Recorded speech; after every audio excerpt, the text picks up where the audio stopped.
Number one here between Gaimin Gladiators and Aurora. Lacoste, I like what I see. A little bit of Underlord, a little bit of Ancient Apparition heroes I really enjoy, but they're up against each other. Should be kind of fun. Nightfall on the Life Stealer. Maybe you don't need that BKB. No, you have it built in. You have it ready immediately. And guess what? They don't have any abilities that go through debuff immunity. So this is one of the, I would say, few times where we might see a perfect Life Stealer game. No deaths. Yeah, like he's not afraid of any of this damage. He's not afraid of Nagasar, and this might be one of the better overall Life Stealer game I've seen in quite some time. A lot of the times Life Stealer feels like, oh, it's a good game for a Life Stealer, but a lot of the times we don't see the hero because he doesn't really fit into meta, what he's doing right now. It is very situational, but I think this game, Life Stealer is going to have really free time. The only hero he needs to be afraid of is pretty much Shadowfiend, but they also have insane amount of counters to Shadowfiend, stopping the lifesteal later on with Ancient Apparition. The big one's going to be when Axe gets the Blade Mail and the Blink Dagger, because they have no real saves other than Nagasarin, but again, they have nothing that goes through debuff immunity. So if we're talking about some mid-game fights where they have Radiance on Lifestealer, where they have Blink BKB on Axe, these are going to be not easy fights for Gaimin. But also, we can see some of the strengths that Gaimin does have with their own draft. This is a, I would say, very snowbally draft, especially with what we've seen yesterday from Team Spirit when they had like -30 armor if you just keep going aggressively, going for the kills on SF. Not only are you going to have that minus armor, but you're also going to have the pushing potential from Atrophy Aura as well. So you can kind of spiral into having this big peak where you've got that minus armor, you've also got the Atrophy Aura, all of a sudden you're pushing in, and it makes it really hard for Aurora to take those fights. I do get a little bit worried, though, because we've talked about how fragile a Shadow Fiend can be. But does Underlord and Ember, do they carry the game well enough if Shadow Fiend kind of falls off?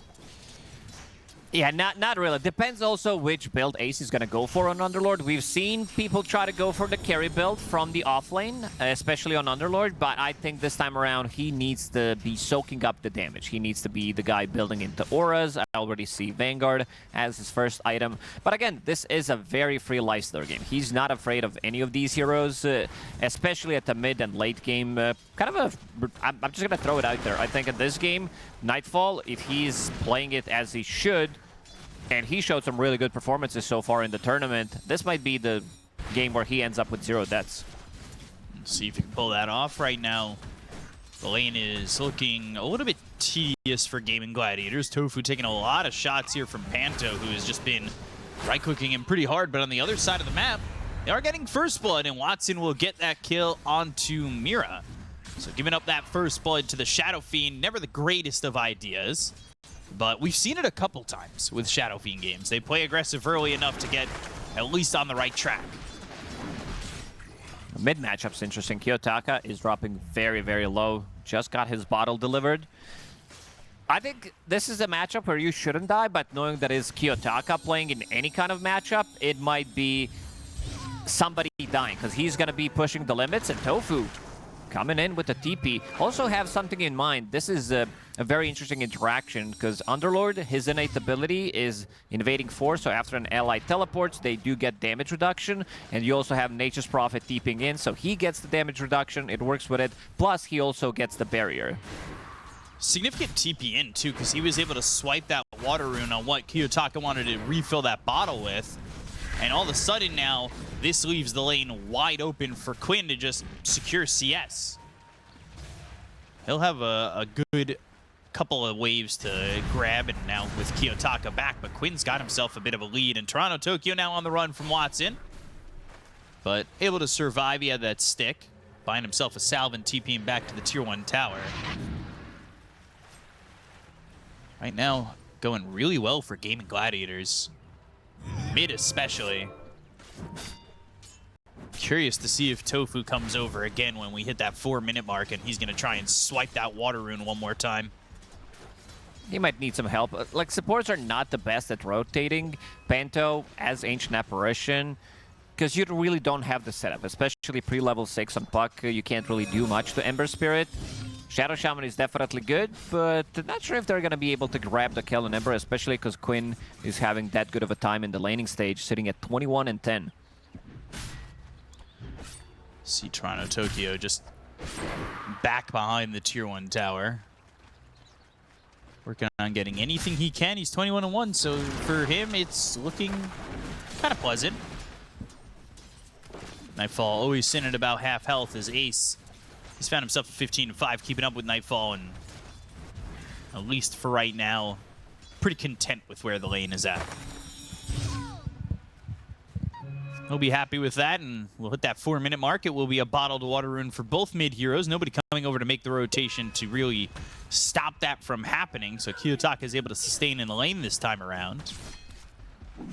But where will the movements come, and how many heroes are going to go over, especially once we hit that 6-minute mark where they want that power rune? Tofu, They saw Toronto Tokyo has no TP and has no Quelling Blade. Bit of a problem, and he is spinning a little bit. But they've got some time to chase him. The Battle Hunger will be placed onto Tofu, and this Courier coming over to Toronto Tokyo, but it'll deliver, and he'll be dead right afterwards. Mira makes the rotation in, and he's got tangos, and he'll shackle, but this is a 2v1 in a spot that he's probably not gonna win. He'll have chicken fingers again to hex up Tofu one more time, but then he'll pop and be inside that Sprout, and Tofu will grab himself that double kill. As you said, this type of a lineup, they need to be able to win the lanes, try to snowball. Bottom lane is doing well. Watson getting that first blood, and now support's making rotation. Let's see if Toronto Tokyo will buy a Quelling Blade, and he did. Like, this is something that you also kind of want to have on Axe, because he has good amount of damage. I would say one of the stronger laners in terms of the off lane, not just because he's good in the lane with trading, but also you've seen what he was doing. Creep skipping, not many other off laners are able to do that. But this also relieves some of the pressure as well, because they're making the moves, and Watson is having a pretty free time. 35 and 4, trying to get some pressure onto Nightfall, but I also like what Nightfall's going to be going for. Not Radiance, he knows that he might need to be slightly more active, so going for Armlet as his first item, can also use Infest Bomb with Buck. There's that rotation. Both supports are here, but Panto, he's only level 3. Cold Feet's going to freeze over Quinn, but it looks as though they should be able to run down this Ancient Apparition, and under the tower, he'll die to the Sprout. They bring Mira over. They've got Kiyotaka. They're looking for at least a trade, which they'll find, but they hit the net. It's on to Mira, and he is in some trouble. A Remnant forward will get the kill for Quinn, and it's 5-1 in favor of Gaimin Gladiators. Bringing in the supports. Supports are doing a little bit more on side of Gaimin, especially because Nature's Prophet does TP in. He is very tanky again with that Underlord innate ability, gets extra bit of a barrier, does have Magic Stick, does have Fairy Fire, and also they get 1 Urn of Shadows charge. This is something that he does buy from position 4, starts to scale, gives him good tankiness as well. Spirit Vessel's always going to be a good item, especially after the recent changes. Now, Watson's going to come over here, but so is Maladich, and will try to swipe this Wisdom Shrine, and does. I mean, nobody even stops that from happening, and Ace grabs the other one. So 2 cores get the benefits of that Shrine, and things look pretty good for Gaimin Gladiators throughout these first 7 minutes. Supports, they definitely need level 6 on Aurora. You have Ancient Apparition Blast, you have Shadow Shaman Wards. These are really big abilities. It's not like you're playing some position 5 Undying who can sustain himself without having the ulti, still will have big impact in the team fights. And this is also a bit of a newer build as well from the mid lane. Mid-Ember Spirit, we've seen Kiyotaka do it yesterday when he played it, going for the Blade Mill. So it doesn't allow enemies to focus him. It isn't like cheap damage, cheap components. They're trying to make a move, but I don't think they have enough damage, especially with both supports being very low on levels. That was not even close. Looked maybe convincing with the fact that he was able to get frozen over, but now Quinn moving forward on the Panto for a second. There is a shield rune to be taken. Mira's also made the rotation, but you've lost Tofu to a lot of damage that forced him to back off, so you won't have that second support just yet for Gaimin Gladiators. Although that being said, I'm looking at Nightfall, what he's doing. He did infest into Ancient Black Dragon, farming the camp on the side. this allows him to far much faster. And look at the movement. He is trying to backstab the enemy carry with the dragon. No Dream Coil. Kiyotaka. He has nowhere to go. He has no protection, and they might be able to get themselves a kill on a Watson. They've got the Ancient Black Dragon, and now they've got the Shackle. It's on a Watson. They'll follow that up with a call and a Culling Blade. And Watson left alone means he's very vulnerable, and they get a kill here onto the carry of Gaimin Gladiators. Surprise! Lifestealer ganking him with that Ancient Black Dragon. I don't think we haven't seen much of a Lifestealer recently, but there are a couple of tricks that you can do with the hero. And Nightfall, I already said that this guy will have a pretty free game in terms of what he's playing against. Getting closer to his armlet. Once he gets that, they can start to play slightly more aggressive. Both their position 2 and 3 need Blink Dagger to be able to play the game. Mira. They're kind of behind the curve, though, where both their mid and offlaner are at for Aurora. Nightfall's doing good, but you look at Watson, you look at Quinn, and they're pretty far ahead, not only in experience, but net worth. And Kiyotaka almost dying another time. Needs to be very careful. There is a remnant left, and Mira's going to be in the area. Quinn's going to have to be pretty careful, but doesn't end up getting hexed. And now they're looking for this 10-minute rune. Tofu's come over, and he's not going to spot it yet, but they've got themselves chicken fingers and the hex, but the invis is going to be bottled up. They'll look over at this Shadow Shaman for yet another kill here for Quinn. And he's 2-0-2, having a good time, a part of 4 of the 7. Gaimin Gladiators, they quickly have a 3,000 net worth lead. They'll also look for Toronto Tokyo in the bottom lane. They'll have the ensnare, and he'll try to TP out, but Quinn's here. They've got the Searing Chains, and they'll get the kill. They'll take it another, and it's 8-2 for Gaimin.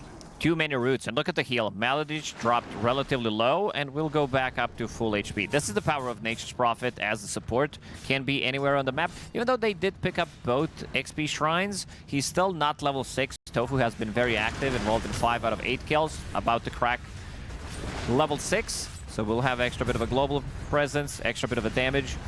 Watson having a complete free farm on Shadow Fiend. This is a scary proposition for Aurora, giving Watson free farm, and he is top of the net worth. He's got himself that Falcon Blade, that Dragon Lance. You don't want to be giving it up easy, as he's also working with a Dormant Curio. So we'll see what he wants. Not too many stacks that did happen in this game, at least. Ooh. And then quick one. Gaimin Gladiators, they are a team that stacked so far the most in the tournament, averaging 23 stacks per game. Not bad. Yeah, we've seen yesterday when Panto played Nagasarn how many stacks he did make, and they do have very good ways of clearing the stacks with Underlord, with Shadow Fiend, even Ember Spirit. Kiyotaka, he's straight up not having a good time. Quinn playing super aggressive with Tofu. Dream Coil is not going to matter. Sprout's there. Quinn keeps up with him. Hey, you've got a Dream Coil on too, but you're going to have to make this worth your while. And Mira walks over for a second, but he's only going to have Panto for help. And that's just not enough to get these kills. Gaimin we talked about, more specifically, you talked about early, how they feel strong early. Yeah. Especially with a good enough start, and they are putting the pressure on Aurora. And they are shutting down 2 key heroes. Yes. Shutting down Puck, shutting down Axe, not allowing them to get anything done. Watson will get clipped by it, but there's no follow-up. 2-man chains and 2 easy kills. Yeah, they will get Mira. They'll look over his Panto. Not much he could do. Quinn's going to be dominating at this point. Now they've looked for the song, and Kiyotaka, Requiem he is in ready. trouble. The song, the Requiem, it all lands, and they will get a third.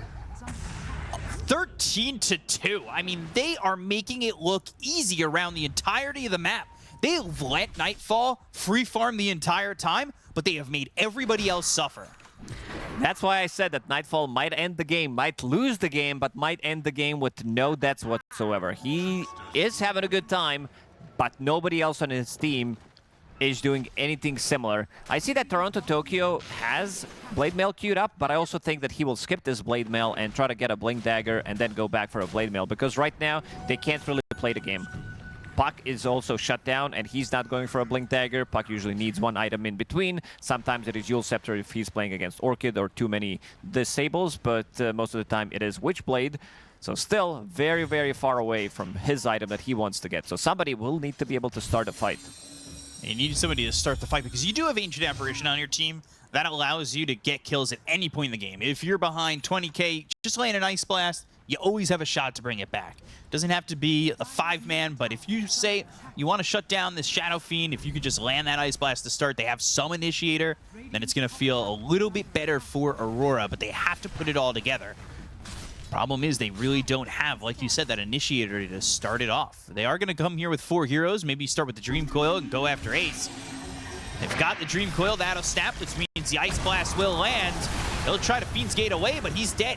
So Nightfall does get that kill. They finally get themselves another one on the board, but they're going to lose Panto for this and Mira.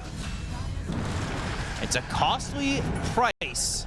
BKB TP out. This is advanced Nightfall. We've seen Nightfall go through the Twin Gates. The classic Nightfall, of course, is going to be BKB TP out. We saw BKB going through the Twin Gates, but this is also another advanced Nightfall. This guy keeps on making up stuff, how to get out of trouble. And again, they have no abilities that go through debuff immunity, but as well, they're not going to be having another tower because Watson, he is ready to take the fights.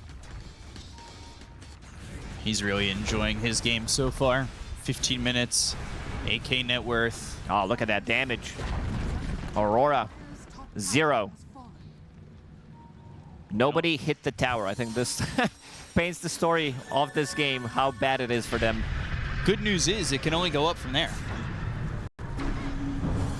Oh, Kiyotaka Can get any tower damage. They have to stay alive to do tower damage, and Kiyotaka's dead again.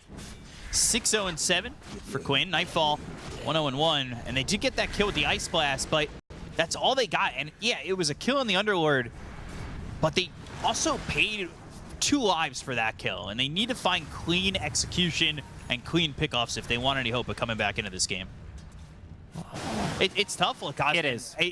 It seems like it's all on Nightfall, and we've seen this a couple times where the carry just gets free farm, but it's going to take some time. They need at least one of those Blink Daggers.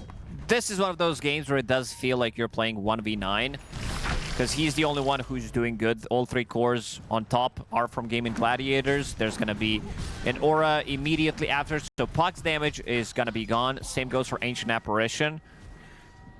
And also there's going to be another problem for Kiyotaka. Tofu just finished off Orchid.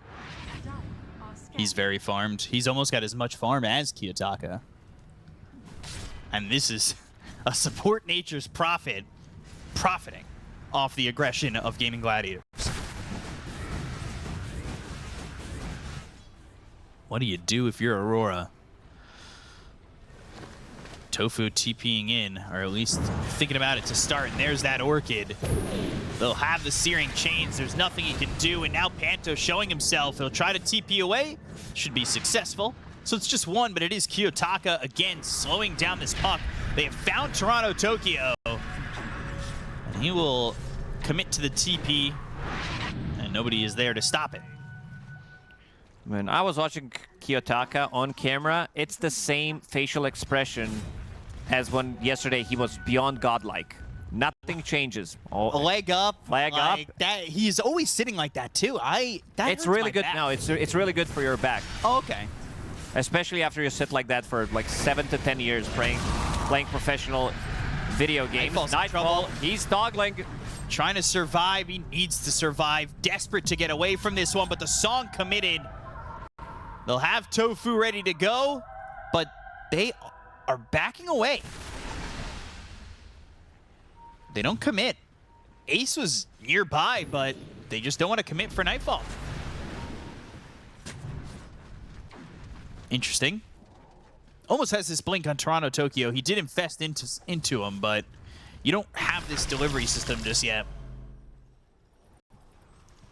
He wants that Radiance blink with the Ice Blast. Yeah, they can. I see the possibilities. Yeah, they definitely can get any kind of a kill on the map. The only save they have is Song, pretty much, and Song has been used right now. In the end, Toronto Tokyo didn't go for the Blink Dagger. He did pick up Chippy as his neutral item. So I thought maybe he's going to skip that Blade Mail and go for the Blink Dagger so they can actually play the game. But yeah, 12k gold lead already for Gaimin Gladiators. Got Chip Vest and Blade Mail, but now Quinn He has picked up that Kai Assange. The Radiance has been finished here for Nightfall. Mira trying to farm into a Blink Dagger, almost losing his life to the Croakers. Yeah, you gotta be careful here. These Croakers can be nasty. I don't know if you've ever caught a real catfish, but they have a nasty bite as well. I did, but I never noticed. I was relatively young when I was going fishing, so I was never getting them off the hook. Oh, okay. Well, what you got to do next time with your catfish is you got to go noodling. I don't know if you've ever done that before, but wait till Kiyotaka gets away from this one with potentially with the TP. Sleight of Fist, Searing Chains. Watson gets the kill on a Kiyotaka. So noodling, you take your whole arm and you put it in a catfish's little like tunnel or like house, and then they bite your arm and you pull it up, and that's how you fish for catfish. That is a bit dangerous, because I just read the news on my local portal that the guy caught catfish 105 kilos.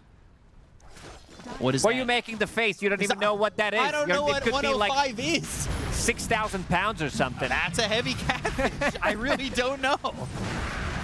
You could say any number, I really wouldn't have a clue. It sounded like a big number. It is it's a three-digit number. 3 digits is a lot. Taking an easy Roche. Can confirm there was some hero damage to that tower. Over bottom, Blink Call, Ice Blast. This is the combo.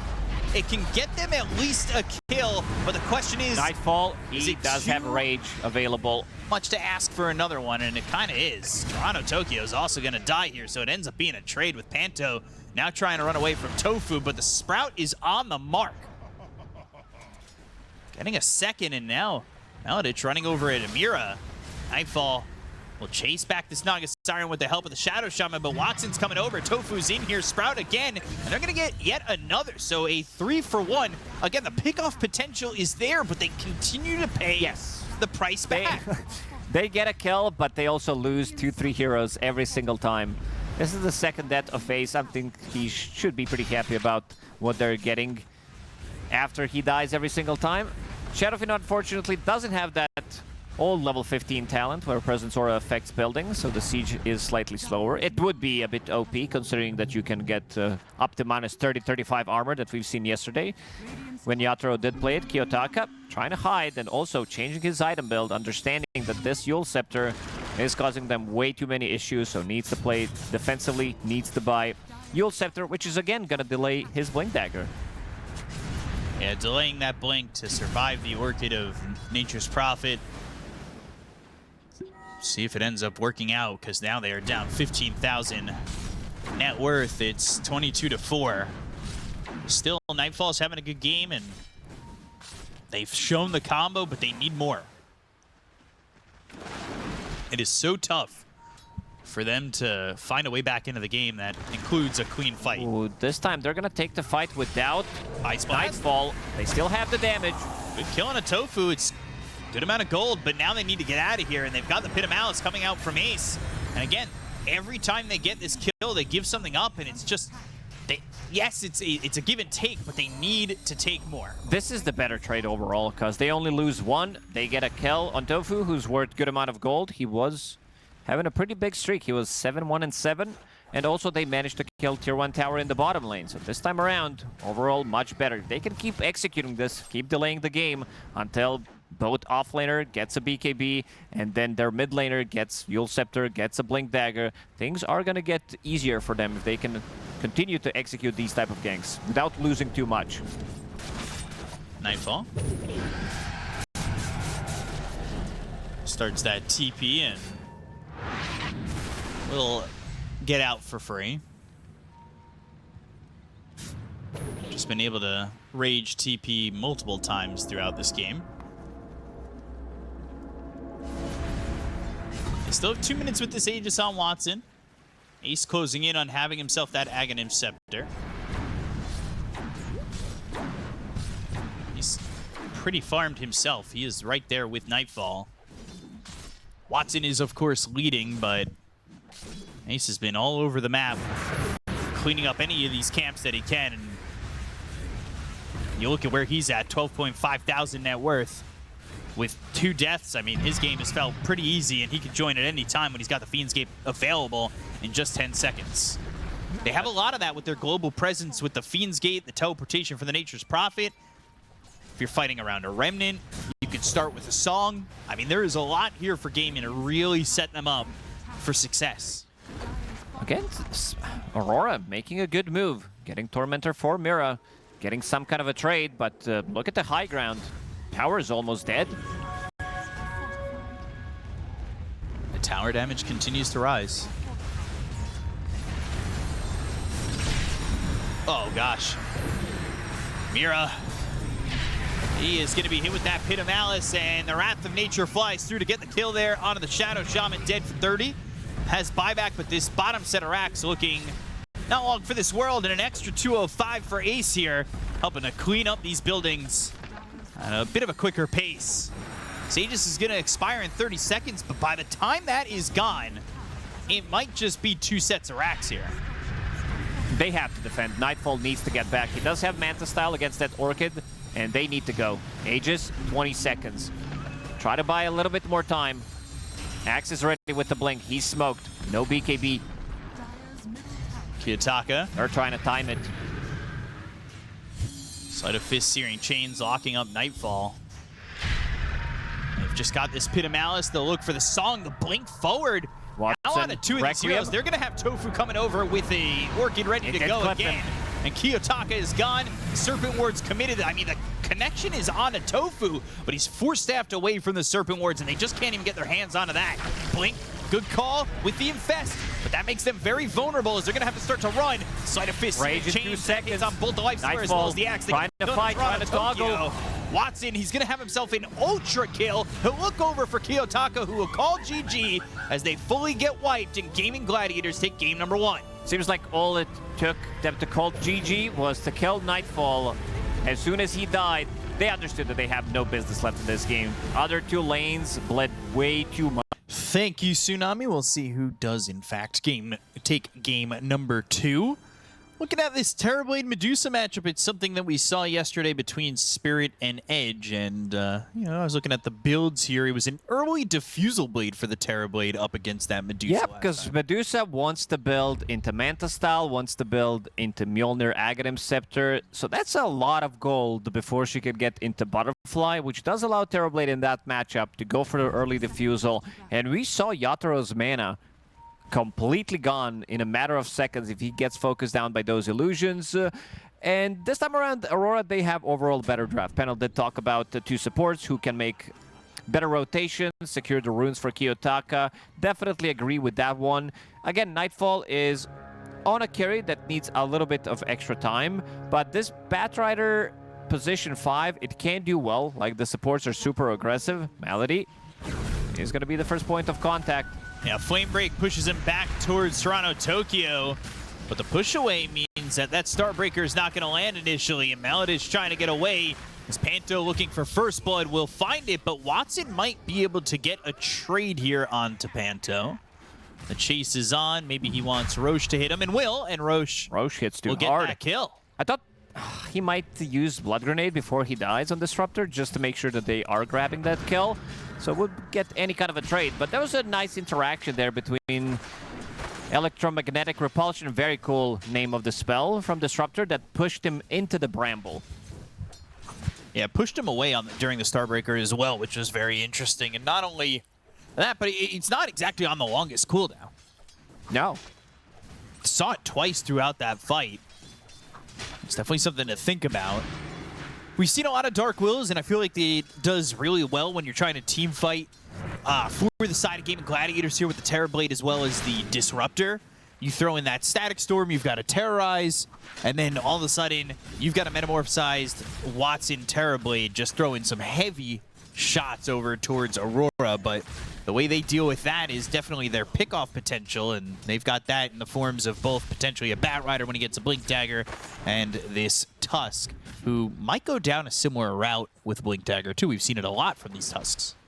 Yeah, most of the time you want to get it. If the game is not going well, then you might start to get, you know, some pavis, some drums. Really depends. This is a very strong lane for Aurora. This is the, I would even say, old school lane. Ever since Dawnbreaker has been introduced, with the Starbreaker, with the tag team, you're getting that insane damage with every swipe coming out from the Starbreaker. It is physical damage, so Terrorblade is not affected as much, but it is going to be 2 heroes hitting you, so that's quite a lot of damage, and he also doesn't have that much HP to work with. The big lane to look at is definitely going to be this mid lane as well, because Queen of Pain is going to be playing against melee matchup. There's a lot of action happening. Tofu gets shielded. Yeah, has an opportunity to go for Panto, but the damage isn't quite there for Ace on this Abaddon. I also want to see what Abaddon's going to be building this game, because I feel we've seen different builds. We've seen the carry build as well from the off lane with Radiance. We also saw 33 going for Hand of Midas into Blink Octarine, lowering the cooldown, which does work nicely with the quickening facet on Abba. And this is the facet of the choice for Ace in this game as well. Lowering the cooldown whenever the creep dies by 0.2 seconds, and whenever a hero dies, you lower it by 6 seconds. So if that's maxed out, it basically resets your aphotic shield. And there's a lot of things that you can dispel in this game. See how Ace does, what his build's going to be as time goes on. You can see early on Tofu just trying to throw those Shadow Realm strikes over their way. And Quinn, no surprise here against this Pango. I think this is what we saw with the matchup prior when we saw Queen of Pain against Pangolier. Focusing some damage just into that Q, into that Shadow Strike, and throwing it over onto the Pangolier any opportunity you really get. I think Quinn is playing this matchup really, really well. I saw Pangos do better than most of people would expect them to play in this matchup. It's a melee hero, but he does have Shield Crash, and Nightfall is running a little bit low on mana. Has Null Talisman, does have 7 stick charges. Tofu, knowing that there's going to be Shield coming out relatively soon, is playing a bit aggressive. Burning pretty heavily. Do have 20 charges on that wand, so there isn't really much that Ace should worry about. Now, of course, getting back towards full health, full mana. And you can just see Shadow Strike on a Kiyotaka constantly keeping him low, and now even the attempt to try and get a kill here on Amira over in the bottom lane. The chase is on. Maladich wants the Croakers, this, but at the same time, Quinn got a kill on a Kiyotaka. He's trying to get a deny on himself, but that's a level 2 Thunder Strike, and that's going to be a kill. Quinn really woke up and chose violence. Yeah, seriously. He is really dominating this matchup. Kiyotaka usually is the guy that loves to play super aggressive, but Quinn really giving him the treatment. 18-9 against 11-3, and Quinn still has a full creep wave, plus he just got a kill. Got a solo kill alone, and he is going to have a very quick 6, and with that, he's also got level 3 into that Shadow Strike, just constantly throwing that over on a Kiyotaka. As long as he's able to maintain getting those runes, he's got mana in supply to go for this. Snowball over to the creep to avoid the damage coming out from the Metamorphosis Terrorblade. He's able to just kind of walk that off, but all 3 lanes again for Gaimin Gladiators doing really well. And Quinn, when he's going to have this very easy early lane Sonic and wave, early Sonic Wave, he could rotate and potentially open up another lane for the side of Gaimin. Kiyotaka, that's a very aggressive Shield Crash. Gonna take good amount of damage. Quinn getting close to level 6, might actually blink in and try to go for the play. Knowing that Shield Crash is on cooldown. Sonic Wave and another solo kill here for Quinn. Big mistake there from Kiyotaka. Yeah, he played too aggressively in that attempt. They even threw the Blood Grenade here over onto Watson, where Maladich is going to try and focus his attention on Toronto Tokyo. He might die for this, but since he's got some charges, he can heal up. They don't get the kill onto the Dawnbreaker, but they are going to pull Mira all the way back, who doesn't have a snowball. They do eventually burn out Maladich, but Toronto Tokyo had to commit in a little bit further. With no Metamorphosis, though, this terribly just doesn't really have the damage. So Watson now getting attacked by Mira as well as Toronto Tokyo. Doesn't have a Sunder, doesn't really have any stick charges. Has to run away from these heroes before he ends up dropping. Oh, misplaying the situation. That glimpse is what kind of killed Terrorblade, putting him in a spot where he needs to play aggressive. He's trying to go for the play to use... Oh, Kiyotaka again, he has no TP, he has no Rolling Thunder. Unless he gets this kill and gets himself to level 6, he's not going to live. Maladich is here as well. This is a problem. God. Kiyotaka dead to Tofu. Didn't necessarily need to take it with the Shadow Realm Strike, but why not get a little greedy? Your mid's already having a perfect start. Didn't want to die at the moment. Did not want to die in that situation. Can't really blame him. And now Kiyotaka's level 5. Queen of Pain is level 7. Man, this is just such a lead here for mid. Not only that, you're getting the Wisdom Shrine probably secured on your side. Quinn not going to make the attempt to go for the other one. But I wouldn't have been shocked if he wanted to play that aggressive either.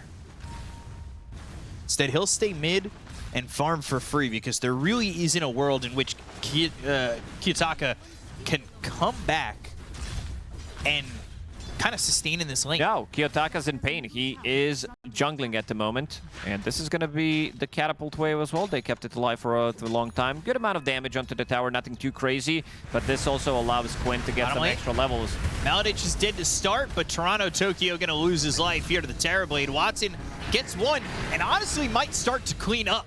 Has a second, finds Mira. Tofu ends up dead to Panto. So it's a 2 for 2, but Watson getting the benefits of a couple kills here too, and giving some more gold over onto the Terrorblade, while this tier 1 tower over mid is now in some trouble. Big Monka moment in the mid lane. I see what Kiyotaka has queued up. Hand of Midas is gonna be his item of a choice. Thinks that his game is so ruined that he cannot actually play the game. This might be the first one. Probably gonna be the first Hand of Midas on Pango in this patch. Might be in the last year or so, because usually Pango is a strong laner. And look at the power of this lane. Starbreaker with tag team. They have the aggression, but Ace is here. He's made the rotation. Panto's gonna be able to get... I thought he was gonna fly off the trees, yeah. But Quinn was in the vicinity, and Panto's not able to escape that one. Quinn is in with Kiyotaka. Searching for a rune, not gonna find anything. No mana. Look at how far ahead Quinn is. He's doubled his net worth. And that's not like the early, oh, he's got 2K and the other guy has 1K. He's got 2,200 more gold. This early on, that is quite a bit more effectiveness. Not only that, like you said, he's going for a Midas, so the gold that's being spent right now for Kiyotaka is not going to be a lot. Oh, knew where to stay, but not going to matter. Nightfall ends up swiping that one with the Mystic Snake. Good attempt by Tofu. What is going right so far for Aurora? And right now, what's Nightfall showing to be right is Nightfall. Yeah, he's 2 games in a row. He is getting good amount of farm. Other lanes are bleeding. Again, too much. Even though Toronto Tokyo is having a better lane, they do have Solar Guardian ready in 30 seconds. Quinn playing with Maladich. That Shadow Strike. That's a level 3 Shadow Strike. It hurts a lot. Quite rough, and of course the Blade Mail first for Quinn on the Queen of Pain. Radiant's bottom tower is under attack. Is that anti-lore synergy? Because if you're a masochist, but you're reflecting the pain that you receive, I feel like it's not as lore-friendly. But it is definitely game-friendly. Yeah, this is not my territory, B-Cop. I'm not a... I'm pretty vanilla guy, so I'm... Oh, you don't say. Ace, he's still able to be here by himself. And he's the one going for the Diffusal Blade. So I was looking at Terrorblade's items. He's going for the Yasha first. Yeah, I like this. And this is the Diffusal for This is Abaddon. Diffusal Manta-style Blink Dagger, most likely going to be coming out from Ace. Knows that Medusa is not going to be building most likely into Butterfly, but if he sees these Diffusal Blades, he might actually get it. He doesn't have a point in his ulti, which I think is still a correct choice, not getting it there, because he's dead anyway. He got surrounded by 4 heroes. Don't have to waste the borrowed time. Yep. Toronto Tokyo. They will most likely not need this glimpse, as he is just chased up. Sonic Wave, another scream, and a kill for Maladich. All that while Tofu is sitting mid. He's looking to get some farm under his belt, and now has that level 6, so has access to both Bedlam and Terrorize. Dire's bottom tower is under attack. Aurora managed to stabilize at 2K net worth, Yeah, not or bad. 2K deficit for them. Pango, Hand of Midas is soon online, so we can expect more from Kiyotaka. More jungling. 12-minute Midas. The realistic effective net worth is not really there for the Pangolier. What's really working out for Aurora is both their supports are getting an okay amount of farm as well. They're not really helped back by mid not really having a lane. And at the same time, we've already praised Nightfall for what he's getting out of the game, and he is at the top and already starting to put a gap between him and the rest of the Gaimin Gladiators, which is something they're desperately going to need. Yeah, Nightfall probably having PTSD from the previous game as well, seeing that he only died once, the game pretty much ended. And this time around, it's going to be the same thing, where he's on top of the network, he sees what his mid lane is buying, and he's like, guys, what the hell is going on? Getting that Midas.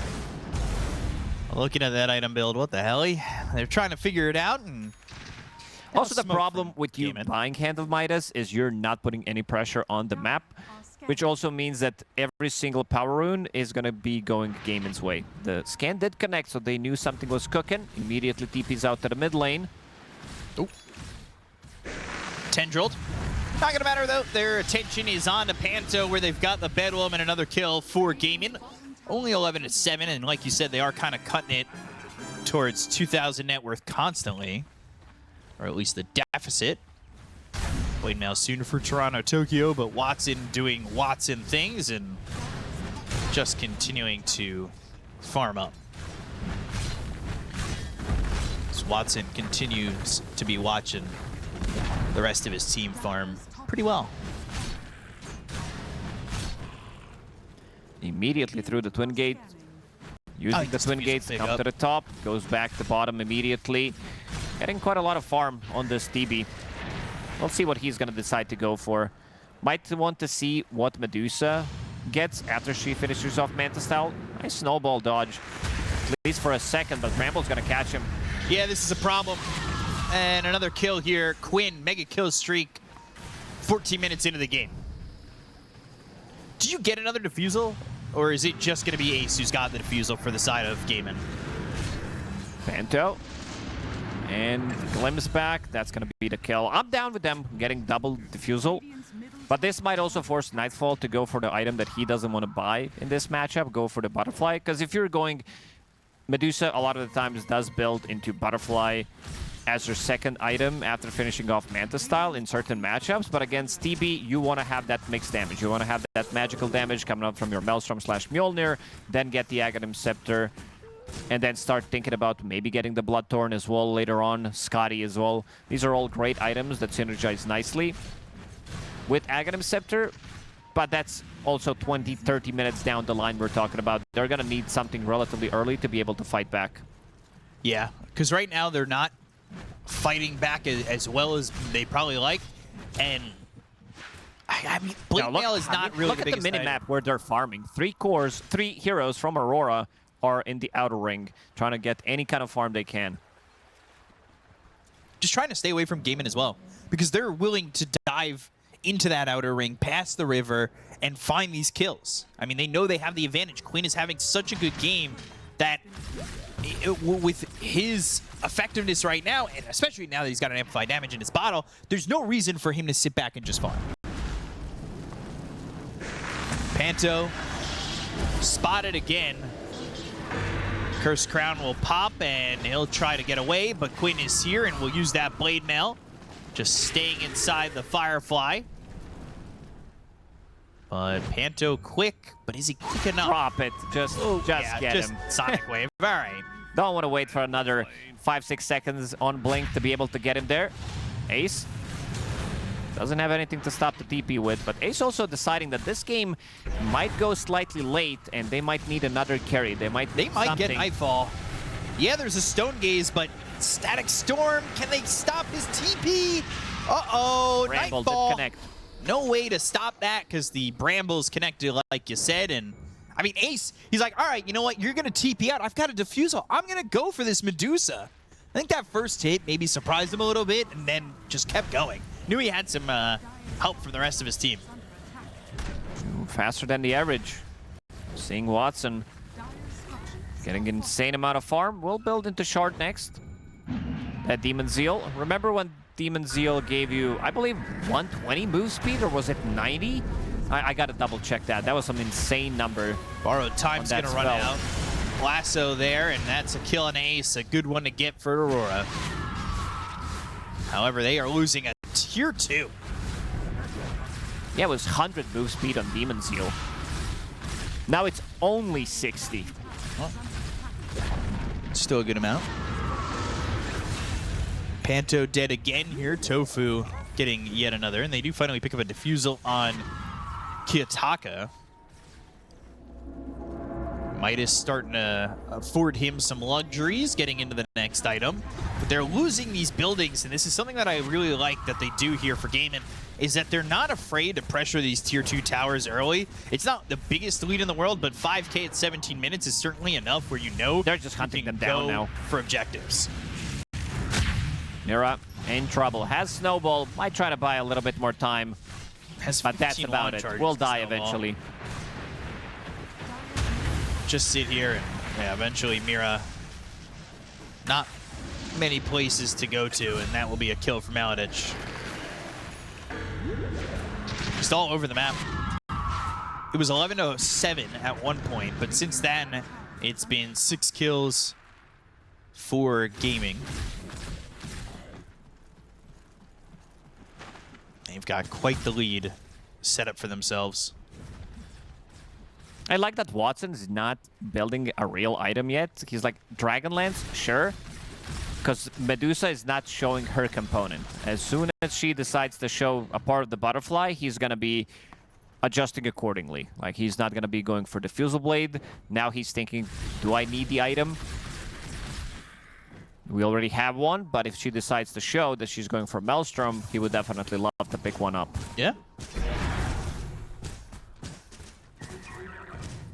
So if Nightfall, if they can see him, he's been sitting pretty far back in the jungle.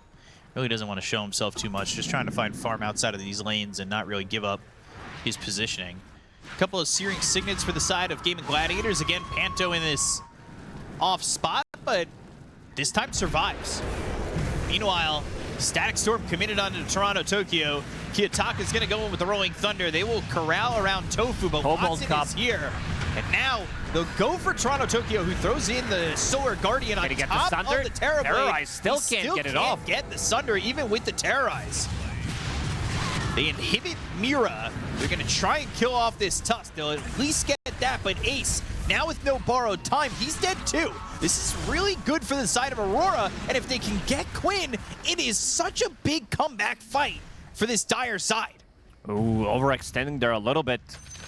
Terrorize did connect, but he was still unable to get the Sunder off. Could have turned the fight around. And also, Queen of Pain, she just used Sonic Wave onto Batrider, who is cutting the creep wave, and they didn't even get the kill. So them knowing that there's not going to be Sonic Wave, deciding to take the fight, still showing the strength of the hero. And now Medusa does have a full butterfly ready in 1,000 gold. Uh-oh. Good move there for Aurora, and that brings them right back into this game. I mean, it was all gaming up to that point, clearly. They just lost 5,000 gold. Oh, yeah. Guys. Guys! Kiyotaka, he was ready to risk it all. That swashbuckle. He was ready for a triple kill. Gosh, Ori almost getting a triple kill. Some old Chinese memes for you there. I still check out, though. Radiant's finally finished for Ace. And there's that butterfly for Nightfall. And we've praised Nightfall for the way he's been able to farm in this game. And that fight pushed him over the edge. And now he is starting to break away from the pack. Medusa is one of those heroes, given enough time, can carry the game by themselves. She definitely can. We saw yesterday Yatoro, what he was able to do. It was a 70-minute game. Rest of the team played insanely well as well, but that Medusa damage, I think he dealt 75,000 damage in the game. Medusa is a problem for Gaimin. Terribly going to commit to the Dragonlance. I'm looking around as now it's Blink Dagger being built here for the Abaddon, and Disruptor wants that, but that is quite far away. Rolling Thunder from Kiyotaka, even looking to turn back on Ace for a second. Nuttage. All right. Interesting path on this Rolling Thunder. And Kiyotaka could have just rolled back home, but decided to stay and then decided I cannot blame him. I would do the same thing. You think you're safe, but you are not. Pento with the Glimmer Cape. They do have Sentry available. Not getting out of this one. No. All right. I thought for a second I didn't want to jinx it, but yeah, Quinn. He was ready with the Sonic Wave as well. Yeah. This time not letting Panto get away. Those are the kind of kills that they're constantly getting, but Panto's doing a good job of cutting the creep waves right now and opening up more space on the map for the rest of his team. It is allowed Nightfall to get a lot. In terms of levels, he definitely recovered. He's the same level as Queen of Pain at the moment. Yeah. Considering that he did die 4 times, forced to go for Hand of Midas, isn't really involved in many kills. What is he involved? 4 kills, while Queen of Pain is involved in 14, and they're still the same level. So, something math-related doesn't really check out, but I guess... We're going to put you on the case, and I'll ask you why in the next couple of minutes. Please don't. Please don't. Me and math do not go together. I can imagine you, like, after school, every single time you had math class, coming back home crying. I'm not wrong, huh? No, you are wrong, actually, but Ace... Here, good Sonic Wave. All right, hits on a Panto. A lot of damage here. Threw onto the Pangolier. And get that to start. No Rolling Thunder to work with. BKB TP out from Toronto, Tokyo. And maybe the chase is on for Nightfall, who's glimpsed all the way back. Try to TP out. Is the damage enough in time? No. Just TPs away. Toronto, Tokyo, he learned from the master. He saw it way too many times. He's like, this is really a good one. They have no abilities that can stop them from BKB TPing out, and also very nice TP also coming out from Nightfall. Another kill there for Quinn. Fights are different. Whenever Gaimin Gladiators have Sonic Wave available for the team fight, it does look different. It is insane amount of damage, the pushback as well. What does this Pangolier need? Because even in Rolling Thunder, he is dying fast. Boots of Travel Octarine to lower the cooldown on Hand of Midas, and he can be anywhere on the map. This is the build. This is the Grief build ever since Dota 2, or Dota in general, existed. Bots Midas, one of the most useless builds we've ever seen. Now, he definitely needs Shard, which he does have, and he's going for a Blink Dagger, so needs to disrupt the backlines, try to find the kill on the supports, because they have relatively good jumpers. With Batrider, with Tusk, who does have a Blink Dagger, Dawnbreaker can also follow it up. Diffusal Blade now down on Medusa. Still only that singular Diffusal on Abaddon. Yeah, I don't think Watson's going to go for Diffusal anymore after seeing the Butterfly. You need to adjust your item build. No. That's why he was waiting. Ace has some help from Quinn if need be. There's a lot of heroes here for the side of Aurora. Kiyotaka's almost dying. Ace able to blink away. Again, Kiyotaka, despite being in the role, he's not enjoying his time. They've got the glimpse. It's right to the brambles. They hit the Terrorize. Snowball. It's not going to save Kiyotaka, but they go in with a Solar Guardian that's going to land on a Watson. He's inside these trees. The BKB's been popped by Toronto, Tokyo. He's got to find a Sunder target. He's still working with a lot of life, so he doesn't exactly need to do it immediately, but to throw it on a Nightfall, and now they go and put their attention onto the Medusa. They'll hit the lasso, but Panto dies quickly afterwards, and Nightfall follows him into the grave. Mira's dead. 4 heroes gone on the side of Aurora. They'll look over at Toronto, Tokyo, and Gaimin Gladiators will get the full team wipe and put themselves back into a big advantage. Ooh, them taking the fight against Queen of Pain with amplified damage is a bit of a risky one. Even though he didn't deal the most damage, that Sonic Wave clipped Pangolier and other heroes as well.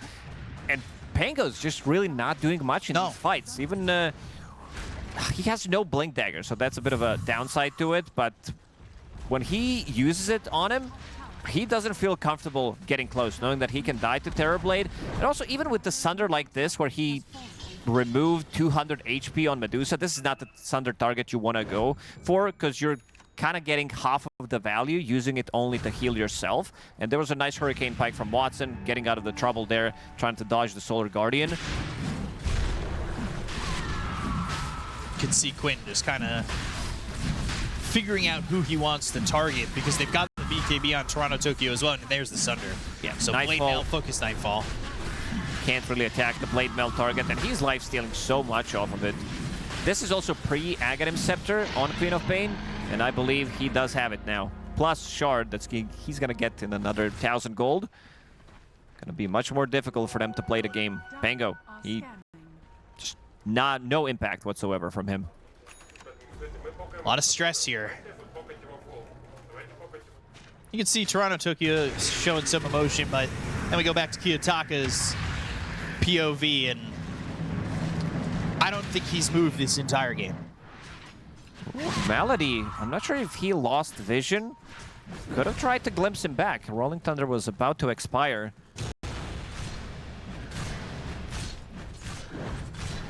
This is now an Aegis on Watson. It'll give him some time. He'll finish off that MKB. Those fights will be a little bit easier up against Nightfall as well when he picks that up. Yeah, also finds Serrated Shiv, which is a very good way to deal with Butterfly. Having 20% chance to have True Strike. Again, the other part is not the greatest against Medusa, dealing her current HP as damage. So losing some of the value, but wants to have that True Strike. Mira's tried really hard to get some saves with this Tusk, but the damage is a bit overwhelming from Gaimin Gladiators. You have to also react pretty quickly with the fact that Kiyotaka is dying so quickly in these fights. Makes life very hard. No Blink Dagger for a couple of seconds. We'll cancel it again. And Radiance there's didn't clip him. Did have Gale Guard, so did soak up some of that damage. Nicely done by Kiyotaka, but he still might get chased inside of the base. Octarine Core. This is what I was talking about. 33, what he did on the hero, going for Octarine Core, lowering the cooldown. So you pretty much have a Photic Shield on 4.5 seconds. You get a kill. It lowers it by 6 seconds, so you have another one. If the creeps are dying, lower it by 0.2 seconds. Pretty much having permanent shield there. Panto continuing to try and cut these creep waves constantly across the river. He really has been a nuisance, and Gaimin Gladiators have had to react a couple times. Toronto Tokyo getting spotted. TP is on cooldown for a couple of seconds. Sonic Wave, the damage, not there. Oh. Almost got glimpsed back. That could have been brutal. And Panto again, Glimmer Cape spotted though. And now Tofu's here. Yules, they've got the Cursed Crown. They'll throw the Bedlam on to Panto and find the Bat Rider. And all that while they're pushed the mid-tier 3 at least a touch. I mean, there's backdoor protection, so they're just hitting it with nothing, really moving on that health bar. But top lane is a little bit different. They've got the heroes here to make a difference. Demon Zeal plus Curse of the Avernus, extra 40 attack speed coming out from Curse. And also Demon Zeal, extra 100 attack speed. Terrorblade is gonna destroy your building so quickly. Nightfall does have TP available, but seems like he does not want to defend this one. He wants to farm another item. Glimpse. But roll up, Rolling Thunder. Quinn gets hit. Maladich gets hit. Kiyotaka needs to get out of vision.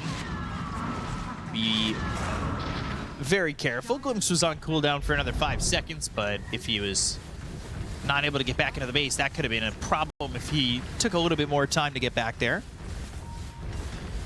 Top set. It's all gone.